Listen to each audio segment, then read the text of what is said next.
All right, welcome to Bet the Edge. I'm Jay Croucher here with Drew Dinsick. We're recording Tuesday, 1:15 p.m., keeping our eyes open on everything that's happening in the world. But today we're going to talk about Broncos-Chiefs, 49ers, Bucks, and Bengals-Ravens Thursday night football. Let's start off with Broncos-Chiefs. Drew, how did the Monday night game change your opinion of Kansas City? Well, it definitely questioned my confidence that this is sort of an all-universe run defense. There was some pretty suspect tackling in the second level, and I don't really hold Tampa Bay's rushing offense up as some sort of game-changing unit. And they were able to generate some pretty successful run, particularly in the red zone, that really kind of helped keep Tampa Bay in that game. Now, Todd Bowles coached his way out of the game with his fourth down decision-making and the, support. I'm assuming he supported Baker Mayfield calling the timeout that preserved the time on the clock, which I'm assuming kept them in the conservative decision making of kicking the extra point and ultimately probably costing the Bucks a playoff spot. But I digress. I generally I'm nervous about the long term going against the Chiefs in the AFC if Pat Mahomes gets the connection to Hopkins to continue to grow and become a thing, and then but on the flip side, the injury to Mahomes was scary in the moment as far as kind of taking away one of the most, I guess, the most important player in football. But ultimately, him fighting through it was good. However, I do think that you have to look at his ability to perform at the same level that we've seen to this point in the season as a little bit of a question mark, because his mobility, his scrambling, his ability to avoid the pass rush, all of that comes into question now if he is a little bit less mobile because of the ankle injury. And so I think you have to probably take a little bit of a downgrade to the Chiefs offense broadly, and then really kind of scratch your head about what to do about the defense, because the pass defense can be beat. Certainly the fact that they were beat to the degree that they were in the passing game with those weapons is not a good sign for them going forward. But, maybe we're talking about fine margins here, where instead of them being the number one defense in the NFL with a bullet, maybe they're like, pretty on the level with the top three, and that's still very good. So it's going to be a kind of a continued success for them as they march towards an AFC 1 seed. But I'm a little down on Kansas City after that game. What about you? Yeah, I mean, I think it's impressive that they were able to move the ball through the air with relative ease against the Bucks. Well, impressive. Like, at least they ticked that box. Not super impressive to do against Correct. The Bucks, but they looked.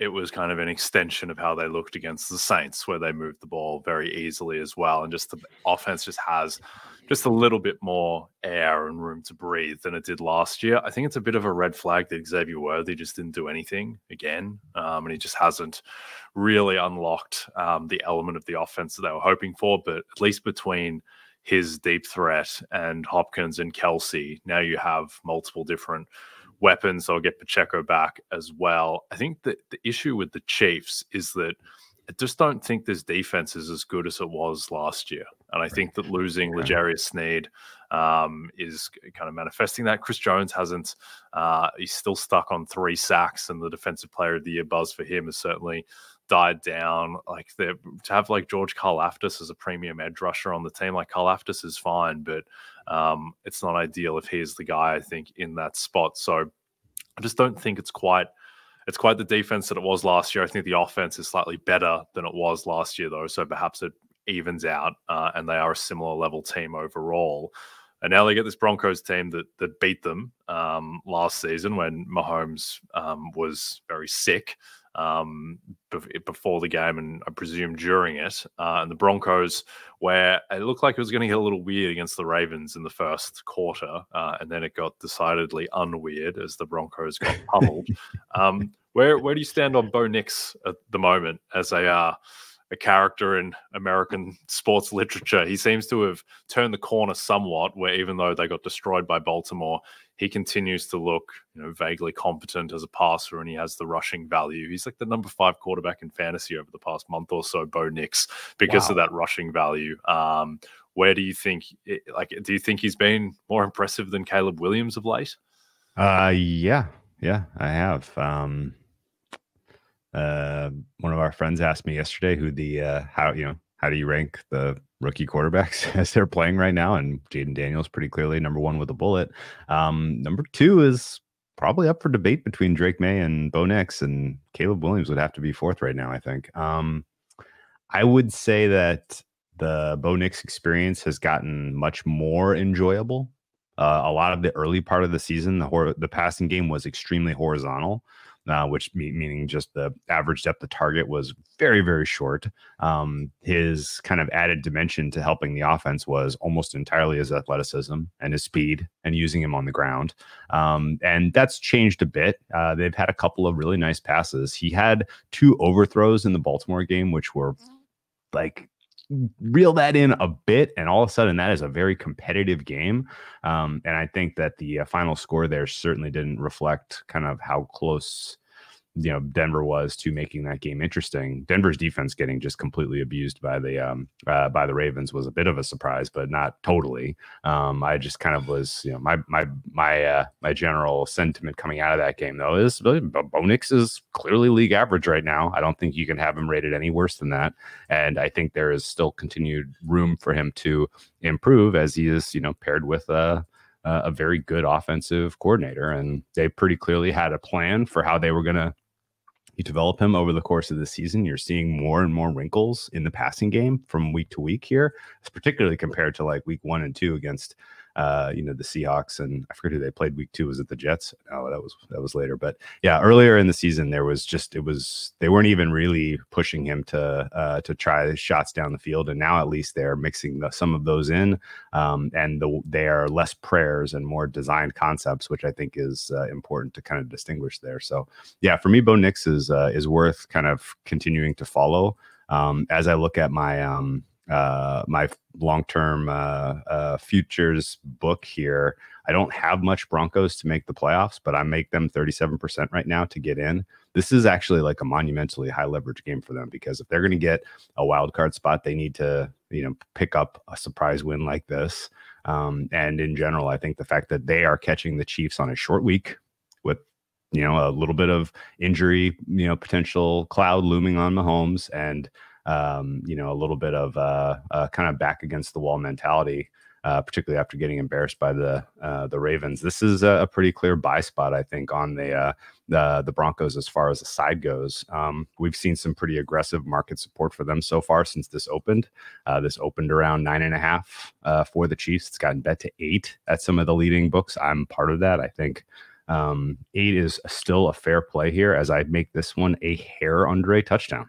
Right now, I would rate the Denver Broncos as a power number of, a power rating of -2. But I only have the Chiefs as about 4.5 points better than an average team on a neutral. And maybe I'm being a little bit shy about their offense, but I think most of my strength right now in the Chiefs power number comes from their defenses. I still have them as the top rated defense in the NFL. So if that kind of underpinning shakes at all, and the Broncos are able to find some success in this game and really get it going through the air in particular, then we could be in for a pretty competitive one. And I think the situation sets up quite well for them to be contenders with the short week and the injury. Yeah, it's been so since week 5. Bo Nix, he hasn't played amazing defenses, but still, he's been the 13th best quarterback by PFF grade since week 5 out of 40 quarterbacks who've had at least 50 dropbacks, and it's against like Raiders, Chargers, Saints, Panthers. Baltimore pass defense isn't great, but still, just for him to be able to do that against any 5 NFL teams, I think is impressive. I think back to the New Orleans game where Bo Nix, I think more than any quarterback I can remember, he begins to feel pressure in the pocket before it gets there, Sure. in a way that is kind of visually jarring, where he starts drifting back and back. And you compare it to like how Mahomes, that deep ball down the middle to DeAndre Hopkins, the throw of the night on Monday, where Mahomes is stepping up into a just a completely crowded pocket and still able to make the throw, whereas Bo Nix backing away before anything comes. He scrambles without pressure more than any quarterback in the league by margin, which shows up. But still promising that they've been able to he's been able to have this relative success. And yeah, they can probably. I mean, they're underdogs to make the playoffs in the market. They're in the plus 200 range. But if they win this, then obviously they become a pretty solid bet to make it. And even without this game, they'll still have a puncher's chance. All right, let's go to Niners-Bucks. But first of all, just 4 drivers remain. And they head to the desert to determine who will be crowned champion. Drew, it's the NASCAR Championship in Phoenix, with coverage starting at 3 p.m. Eastern on NBC and Peacock. All right, crunch game for the Niners, whose playoff hopes are a little bit more in jeopardy than might be anticipated, just given that they're in a division that has 4 semi-realistic candidates to win it, certainly 3. The Niners are 6.5-point favorites in Tampa Bay. The total is 48, expecting no Mike Evans in this one still. Do you expect that the Niners are going to come out of the bye, as they often have under Kyle Shanahan the past 3 years, and just become a juggernaut the rest of the way? Or do you think there are more underlying flaws that might surface in this game? It's within the scope of possibility, surely. The fact that Christian McCaffrey likely to make a return, I think, is going to help them with the, kind of game-breaking the skill position players that really they've been lacking in his absence. And in general, it has felt like there's a whole dimension and a whole section of Kyle Shanahan's playbook that they just haven't really been running with targets at or behind the line of scrimmage. And Christian McCaffrey back would certainly unlock that part of the playbook, which may ultimately take a little bit of the pressure off everything else. I think there still are some pretty clear questions health-wise broadly with the Niners, and the bigger issue for them is, as you mentioned, that you remember a million years ago when we were basically like, hey, NFC North is so good, all these teams are good, everything's good. Well, actually, it's the NFC West where you have really, really competitive good teams across the board here now, and I don't know that. I don't know how recently you've kind of looked at how hard it's going to be to get a playoff spot in the NFC, but it got crowded really, really quickly. I think that the Vikings and one of Eagles Commanders pretty much have cruise control, short of shooting themselves in the foot. They're on cruise control to take 2 of the 3 wild card spots, which means there's really only one up for grabs. And, you're fighting with, these 2 teams are fighting for that last spot, presuming that the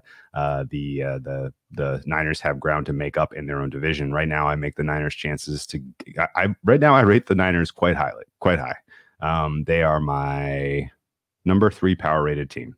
They are after Baltimore, and they are after Buffalo. Yeah, Baltimore and Buffalo I have a hair better right now than the 49ers, but I still only have the Niners at a 52% chance to make the playoffs and a 38% chance to win the division. So I am not there in terms of coming around to them having like a very likely emergence here to make their win total of 9.5 currently, make the playoffs. Yes, is minus 175. I would lean no.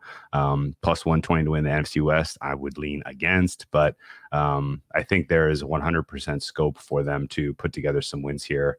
The major issue is just that their schedule is not that easy. All of a sudden, the NFC West games are all tough. All of a sudden, you have teams like the Lions on your schedule later this year, who are specifically dialing in onto that matchup to take you down. And I think if the Niners get into the playoffs right now, it looks likely to be either the 4 seed as the NFC West winner or the 7 seed as the last wild card, which is amazing.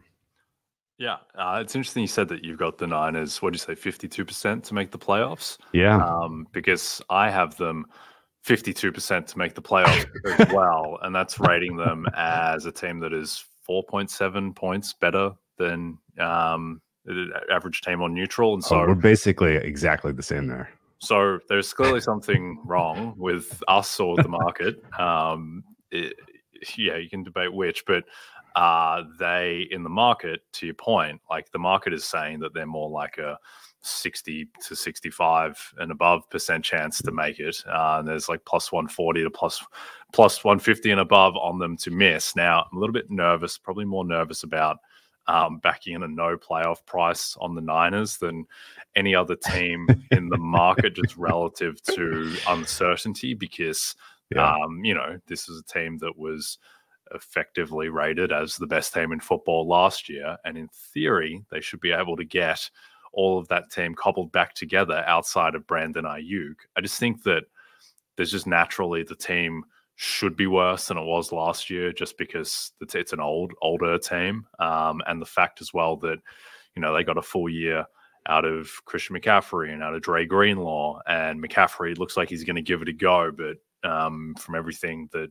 I've been able to ascertain is that there's no certainty that he is, or at least there's not a 97th percentile degree of confidence that he's going to be able to actually hold up. And it's more like, let's just give it a go and see what happens with McCaffrey. And then Dre Greenlaw as well. Like, we don't even know when he's going to come back, what he's going to look like, as a linebacker who is, going to have to use that Achilles. And so I think there are reasons to believe why they are worse, and that's kind of been baked in. But I find it a little bit difficult to square the market ratings that get us to Bucks plus 6.5 at home. Now, obviously, the short week plus the bye is doing a lot of work there. Yes. But still, do you think that the Bucks are they 2.5 points worse than your average team on neutral right now without Evans and Godwin?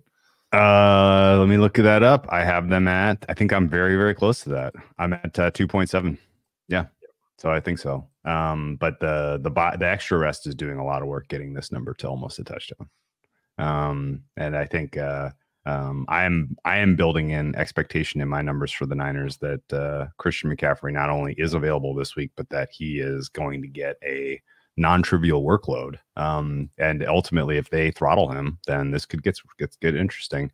I will be totally honest with you. When a team like this that's this injured goes on by, I lose track of all of sort of the kind of arc of when our guy's coming back. And I know Christian McCaffrey is designated for return, but I have not sincerely read yes, this is what his role will be this week, and it's going to be significant. Similarly, I don't have a read at all on Dre Greenlaw or Javon Hargrave, and whether and when we'll see them and what quality of play we're going to get out of these guys. So, I'm definitely behind on really kind of projecting the Niners, but that's pretty clearly because I say market is too bullish on them making the playoffs, but I don't have the gumption to bet against them.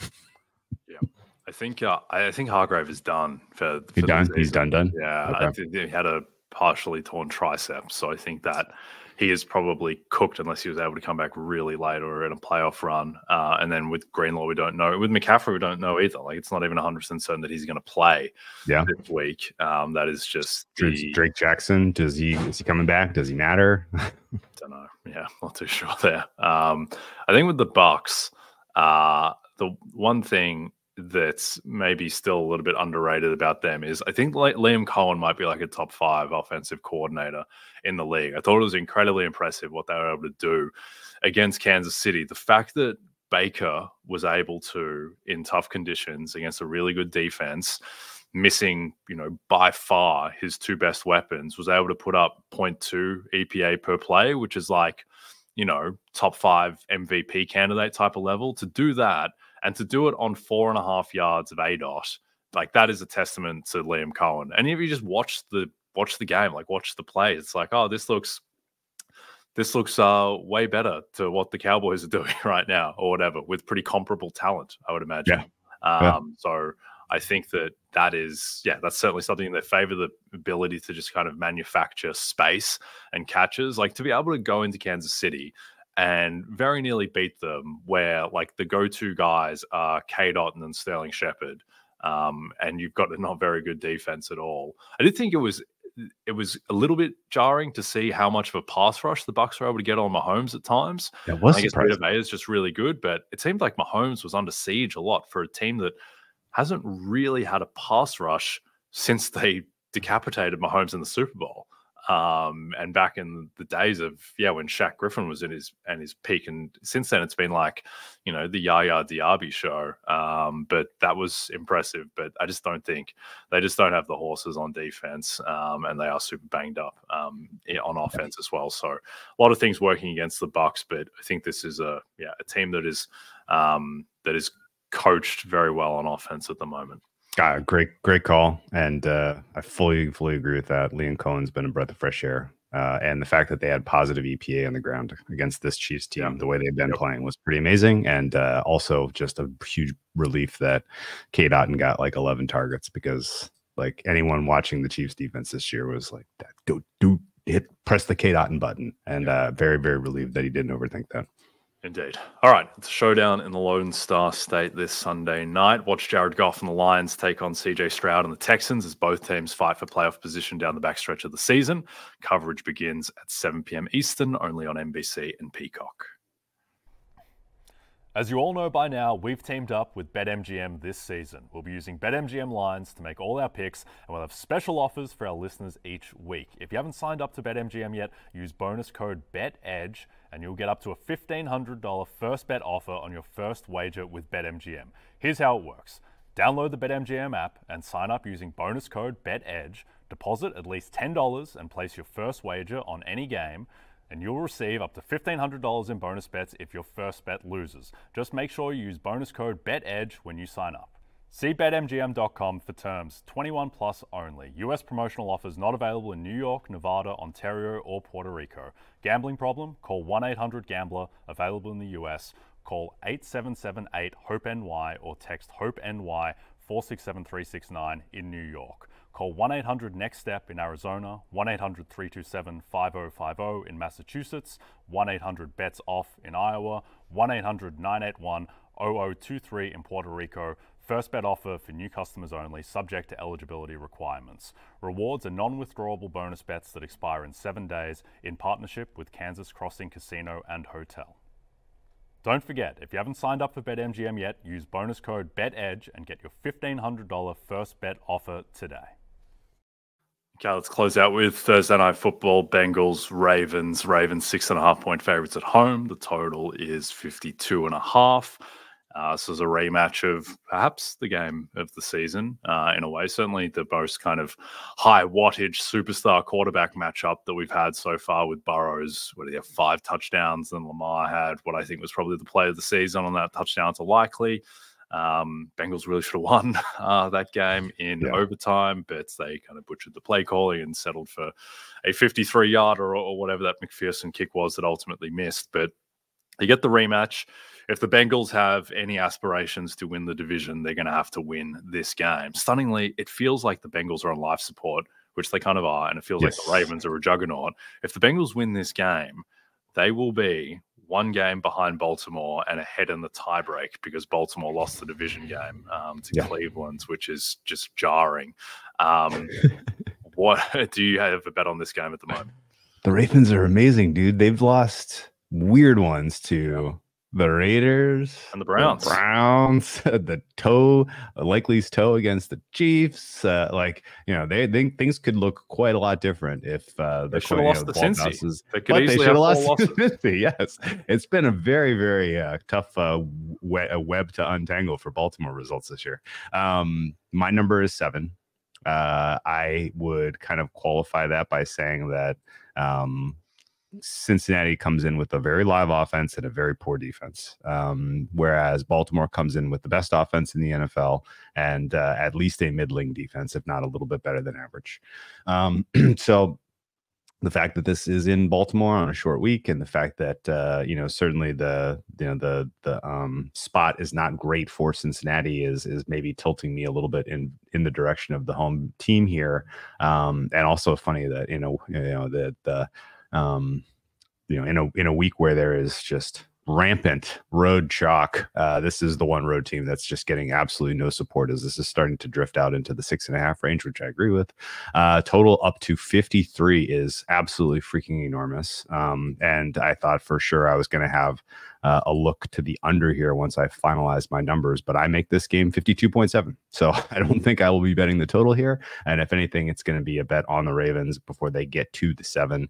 I am nervous about the Bengals being able to kind of sustain offense in the absence of T. Higgins. I don't have a strong read whether he will be available here, but almost certainly the difference in, the Bengals offense with T. Higgins on the field and without him is very good to, they go from, elite with him to very good without him. And Zach Moss, of course, gets hurt. Chase Brown is the kind of sole ball carrier now for this unit. The offensive line is coming in significantly lower grades than I expected this season, considering the talent there. And, kind of once you stew it all together, I think there is definitely scope for this to be sort of a classic primetime Baltimore, hey, we are the best team, even though we have some heinous losses on our schedule.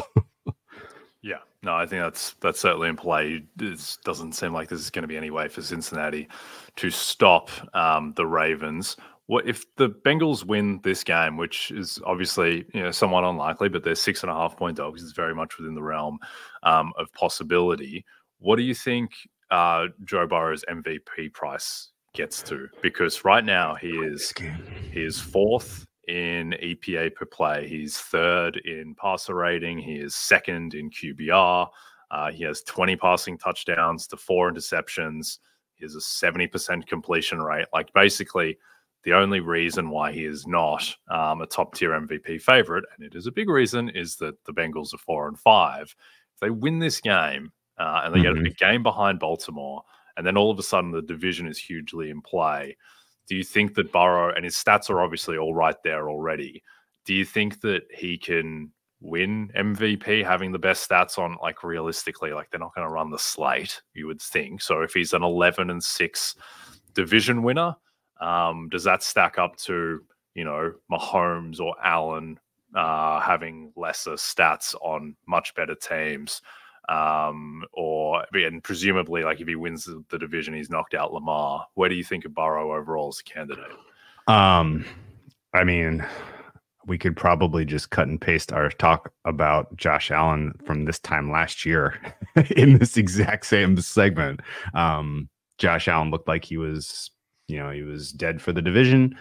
His MVP price was infinity, and he puts together a string of wins down the end and storms to your second or third choice. I think he ended up being like fourth, which is he kind was of fourth, really? Yeah. Okay. I think well, by market, yeah. Okay. Yeah. I don't remember exactly why he didn't get the support at the end, but his candidacy felt very real at the end. He threw a ton of picks. Like, he had 18 interceptions or something. And Burrow will have a much cleaner stat line. Like, Josh was also, like, kind of bad in the last 2 games, where some weird interceptions. So he didn't really come home like the steam train that his record would have indicated. Like, Burrow will have better stats and a better MVP type of statistical profile than Allen. It's just that, his team is 4-5, so there's no real wiggle room. Yeah. Okay. So let's break this down then. Do we have a Lamar Jackson sort of situation from last year where you have, like, a dominant team and a beloved quarterback who's kind of elevating their performance? Kind of with Mahomes. Kind of.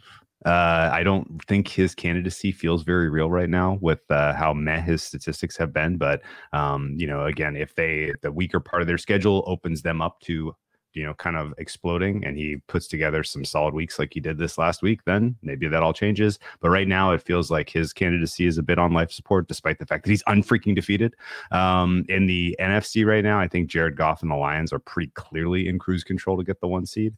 Not sure that I see enough issues on their schedule to upset that, but I think Goff's candidacy is pretty weak for MVP, even as well as he has played this year, which means I think the door is open for sort of the statistical, monster, whoever that ends up being, as a division winner in a 2, 3, 4 seed, I think is live. And Lamar Jackson is your healthy leader right now because he's that guy.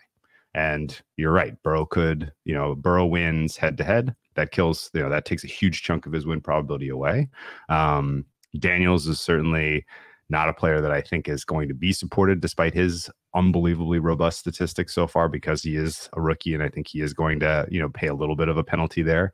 And Josh Allen is, as you mentioned, like he's only thrown 2 picks so far this season, but if there's any regression to his career average, then he's going to have picks late, which will probably be held against him. So I think what I'm kind of fundamentally saying is that, yeah, money line on Cincy this Thursday is certainly correlated with Burrow dropping from 18-1 to, I'll say 6-1. I think he could cut his price in, by a third, as he would inject himself into the discussion of a potential 4 seed. And I don't think, actually, it's not crazy that the AFC North winner would get the 3 seed the way the Texans are playing right now. So let's kind of pencil in AFC North as your 3 seed.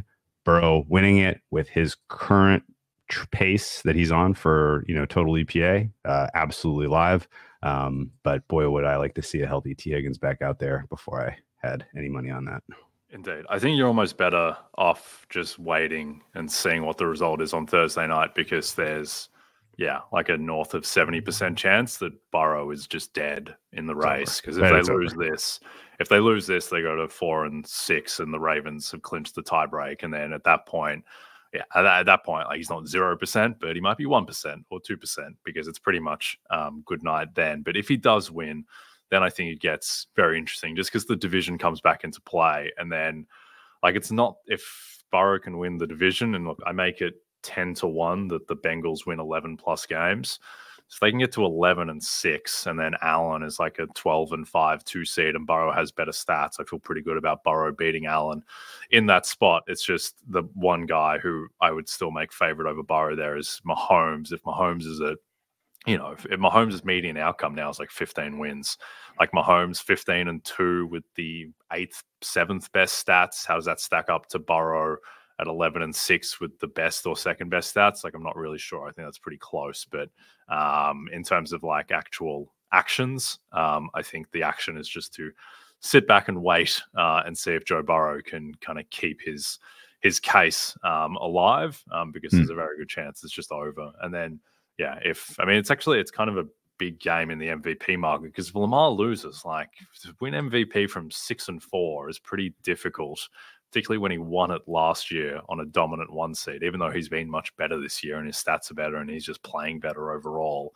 At that point, then I still like Lamar is not dead by any means whatsoever. Sure. And you could even argue that he would be, he's probably not the favorite with a loss, but he would still be at worst the 3rd favorite, I think. But yeah, it really shakes up the race. Either way. And if he does win, then he's just in such a strong position. I'm of the belief that if Lamar can just get to like 12-5 and be a 3 seed, I think he's just going to win if the stats continue on their current trajectory. Yeah, I think that's reasonable. If there's a 2-game gap between Bills and Ravens, and the numbers, and say Allen finishes with just 2 to 4 to 5 picks, then man, Allen could get the nod. But that's all reasonable. The other thing I want to kind of bring up about Burrow, I'm not sure if you looked at their schedule recently. I kind of assumed that it was just going to continue to stay easy, but it's actually some tough pass defenses coming up. Baltimore is one of the easier pass defenses he has left here. He goes at the Chargers next week, who I give up. They're a good pass defense. He's got 2 games left against the Steelers, one against the Broncos. And then that middle run is Cowboys, Titans, Browns. Like, there's not really any easy pass defenses here, unless you want to count the Cowboys, which I'll listen to. This is kind of a tough landing for him, and he's got 2 primetime games left as far as like sort of the showstoppers, like where he could really put on. He's got 4 primetime games left. My bad. Both Ravens and Chargers are prime times, and he's got Cowboys and a Thursday night football tilt against the Browns right before Christmas, which, that's the showcase game. People are going to take a nice long break from their duties covering football, and if he stamps a memorable performance in that game, maybe then that's enough. But his road in is not pudding soft by any means. No, it's not. I mean, the quality of teams aren't particularly difficult, but they are teams, like you mentioned, like Cleveland, Denver, Pittsburgh, Tennessee, like all these teams have better defenses than offenses. So it's not the easiest situation to compile stats, but it's not the most difficult schedule just in general. Before we close out, you mentioned Goff, who is kind of the MVP, not top tier favorite du jour. I just don't think Jared Goff's going to win MVP. He doesn't really have the stats. He doesn't have the team success relative to Mahomes. He's just not as good as football as Josh Allen and Lamar Jackson and Patrick Mahomes. And if they go like 15-2 and Mahomes flails and Allen and Lamar at 11-6, then sure. But I actually think, and I would certainly probably be in the minority on this, I think Burrow is actually more likely to win MVP than Goff, just because Burrow has these really high-end outcomes and he has the pedigree, whereas I'm just not sure that Goff does. What was Goff, like 120 yards and a touchdown against the Packers? Lamar Jackson can't afford to do that. These guys just have to do a bit more, and they're just better. And so I think that like Goff would be, in terms of just like median outcome, Goff is a massive favorite over Joe Burrow, just in terms of like where he's going to finish on the MVP ballot, because Goff is solidly odds on to finish top 5 in MVP, whereas Burrow is a dog to make the playoffs, in which case he's just not going to factor in at all. But in terms of higher end outcomes of actually winning the award, like give me the 10% chance that Burrow wins the division over, Goff's 90th percentile outcome. I think Burrow is much more live in that situation. So we'll see. I don't think either of them are going to win. I got one teeny final question for you. A total EPA leader as a 2 seed in the NFC. Does Jaden Daniels get consideration? I think the issue with Daniels is I don't really care so much about the rookie factor. I think that kind of stuff is a little bit overrated. Like, I think Micah Parsons would have won Defensive Player of the Year if he'd had a better final 2 weeks his rookie season. I'm not so worried about that. It's more just he just doesn't have the same kind of volume stats as the other guys. Like, he has 9 passing touchdowns, 2 interceptions. Lamar Jackson has 20 passing touchdowns and 4 interceptions. So I just think that the volume is going to hurt him. I think that he would need to be a 1 seed to have any realistic chance. So I certainly don't put a line through him. And I don't think he's like significantly less likely than, say, Goff to win. But yeah, I think he's going to need the 1 seed to be a realistic contender. What do you think? Got it. I mean, the rookie thing in that is actually kind of in the back of my mind, not just because, I feel like if he has a bad game down the stretch, people are going to hold it against him because he's a rookie, and he could hit the rookie wall. He could, and you're right, the volume stats have not been there largely because the Washington defense has been much better than expected, particularly his last 5 weeks. Yep. I think like there was a time where I think there were outcomes where Stroud could have won MVP last year, and it didn't really manifest in the end because he got hurt and he tailed off a bit. But I mean, I think if Stroud had the best case last year and the Texans were like a 2 seed, then I think he could have won. He could have won MVP in what was a weird field. But I think with Daniels, I think this year's class is a lot stronger than last year's class in terms of, like, last year for much of the season, the MVP favorites were Brock Purdy and Christian McCaffrey. This year, it's Lamar Jackson, Josh Allen, and Patrick Mahomes. Like, those guys are just harder. Like Dak Prescott as well. Like, these guys this year, I think, are just much harder to topple. Too strong anchoring. Yep, indeed. All right, we are done for today. Don't forget to check out NBCSports.com for more information to help you with your wagers. Thanks to those of you watching on the NBC Sports YouTube channel. If you're listening to us in podcast form, don't forget to rate and subscribe. Also, a reminder to find all your favorite NBC Sports shows on Amazon Music. Just head to amazon.com/NBC Sports. For myself and Drew, we'll see you soon.